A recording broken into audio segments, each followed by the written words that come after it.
শ্যামকানু মহন্তক আটক হয়েছে। শ্যামকানু মহন্তক আটক করেছে সিঙ্গাপুর আরক্ষীয়ে আর কিছু সময় আগতে আটক করা হয়েছে শ্যামকানু মহন্তক সিঙ্গাপুর আরক্ষীয়ে আটক করেছে শ্যামকানু মহন্তক। এই সন্দর্ভত আমি অধিক জনের বাবে ফোন লাইনত সংযুক্ত হয়েছো জ্যেষ্ঠ সাংবাদিক সাদিকুজ্জামানৰ সৈতে। আসলতে কি কব এই মুহূর্তত শ্যামকানু মহন্ত আটক হয়েছে আর শ্যামকানু মহন্তক এই মুহূর্তত সিঙ্গাপুর আরক্ষীয়ে আটক করেছে।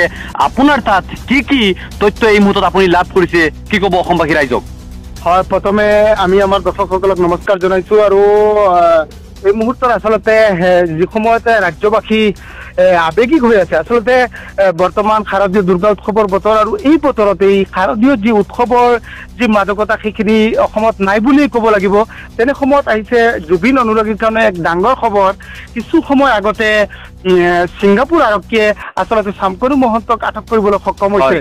এই সময়ত ৰাইজে দাবী উত্থাপন কৰিছে জুবিন অনুৰাগীয়ে ন্যায় প্ৰদানৰ কাৰণে জুবিনক দাবী উত্থাপন কৰিছে আৰু সেই দাবীক পূৰ্ণ সমৰ্থন জনাই আৰক্ষীয়ে ইতিমধ্যে শ্যামকানু মহন্তক গ্ৰেপ্তাৰ কৰিবলৈ সক্ষম হৈছে।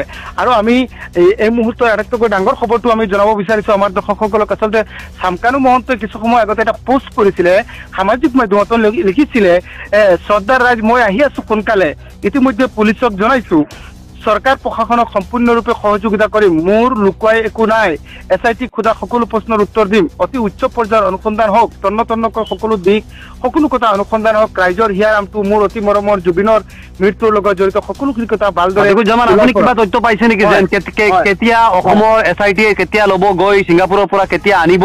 শ্যামকানু মহন্ত কিবা তথ্য লাভ কৰিছে নেকি বৰ্তমানলৈকে? আপুনি কিবা তথ্য লাভ কৰিছে? শ্যামকানু মহন্ত এই পোষ্ট কৰিছিল আৰু পোষ্ট কৰাৰ পিছতেই আসলতে সেই ডাঙৰ খবৰটো আহিছে যে তেওঁক গ্ৰেপ্তাৰ কৰা হৈছে। আৰু আমাৰ অসমৰ যিগৰাকী মুখ্যমন্ত্ৰী তেওঁ কৈছিলে যে সিদ্ধাৰ্থ শৰ্মা আৰু শ্যামকানু মহন্তক ট্ৰেক কৰা হৈছে, কিছু সময় পিছতে গ্ৰেপ্তাৰ হ'ব। আৰু সেই খবৰটো ইতিমধ্যে আহি পৰিছে যে শ্যামকানু মহন্তক ছিংগাপুৰ আৰক্ষীয়ে গ্ৰেপ্তাৰ কৰিছে আৰু SIT তেওঁক হয়তো আমাৰ অসমতে লৈ আহিব।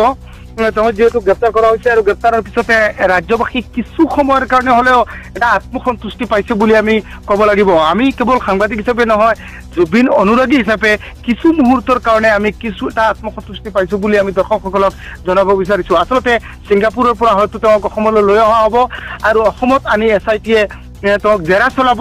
আৰু অসমৰ কোন জিলালৈ আনিব কিবা তথ্য পাইছে নেকি? অসমৰ কোন জিলালৈ আহিব? যিহেতু অসমৰ পৰিস্থিতি বৰ্তমান খুবেই ঠিক নহয় বুলি আমি ক'ব পাৰো, কাৰণ জুবিন অনুৰাগীসকল আবেগিক হৈ আছে। আচলতে কোনখন জিলালৈ অনা হ'ব বা SIT কোনখন জিলাত আনি তেওঁলোকক জেৰা কৰিব, কিবা তথ্য লাভ কৰিছে নেকি? হয়, আচলতে এই খবৰ আমাৰ ওচৰত নাই, কিন্তু যিহেতু অসমৰ পৰিৱেশ বিশেষ এটা সুস্থ বুলি ক'ব নোৱাৰি। জুবিন অনুৰাগীসকল এই মুহূৰ্তলৈকে আবেগিক হৈ আছে আৰু সেইকাৰণে আমি অসম আৰক্ষীক বা অসম চৰকাৰক আমি উচ্চ পৰ্যায়ৰ যি তদন্ত আছে সেই তদন্ত প্ৰক্ৰিয়া কৰিবৰ কাৰণে আমি অনুৰোধ জনাইছো। আৰু SIT নিশ্চয়কৈ ইতিমধ্যে আপোনালোকে দেখিছে যে SITয়ে শ্যামকানু মহন্তই হওক বা সিদ্ধাৰ্থ শৰ্মাই হওক তেওঁলোকৰ ঘৰত তালাচী চলাইছে আৰু ইতিমধ্যে তেওঁলোকে অনুসন্ধান চলাই আছে। আৰু এই মুহূৰ্তত যিহেতু শ্যামকানু মহন্তক গ্ৰেপ্তাৰ কৰা হৈছে কিছু সময় আগতে, নিশ্চয়কৈ ইয়াৰ পৰা জুবিন হত্যাকাণ্ডৰ যি ৰহস্য সেইখিনি উৎঘাটন হৈ পৰিব আৰু কেনেকৈ হত্যা কৰা হৈছিলে বা গোটেই কথাখিনি হত্যা নে। এই মুহূৰ্তত দেখিবলৈ পাইছো আমি যে জুবিন অনুৰাগীসকলে ভিন্ন প্ৰতিক্ৰিয়া ব্যক্ত কৰিছে। ইয়াৰ মাজতে জুবিনৰ পত্নী গৰিমা শইকীয়াই আজি দিনৰ ভাগত এটা মন্তব্য আগবঢ়াইছিলে যেন তেওঁৰ স্বামীক যেন তেওঁলোকে লাইফ জেকেট দিয়া নাই বা ভিন্ন ধৰণৰ অভিযোগ তুলি আচলতে কৈছিলে। কিবা কি ক'ব আপুনি?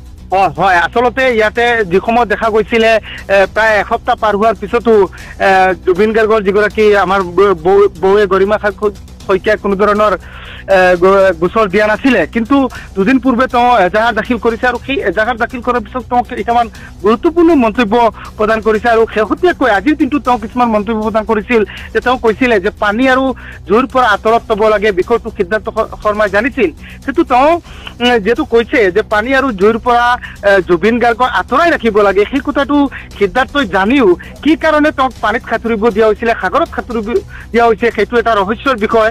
গতিকে নিঃসন্দেহে গৰিমা গাৰ্গৰ যি মন্তব্য সেই মন্তব্যই বহু কথা আচলতে বুজাবলৈ সক্ষম হৈছে। আৰু তেওঁ আন এটা কথা কৈছিল যে জুবিন গাৰ্গ বহু ষ্ট্ৰং আছিল, মোকো সদায় ষ্ট্ৰং হ'বলৈ শিকাইছিল।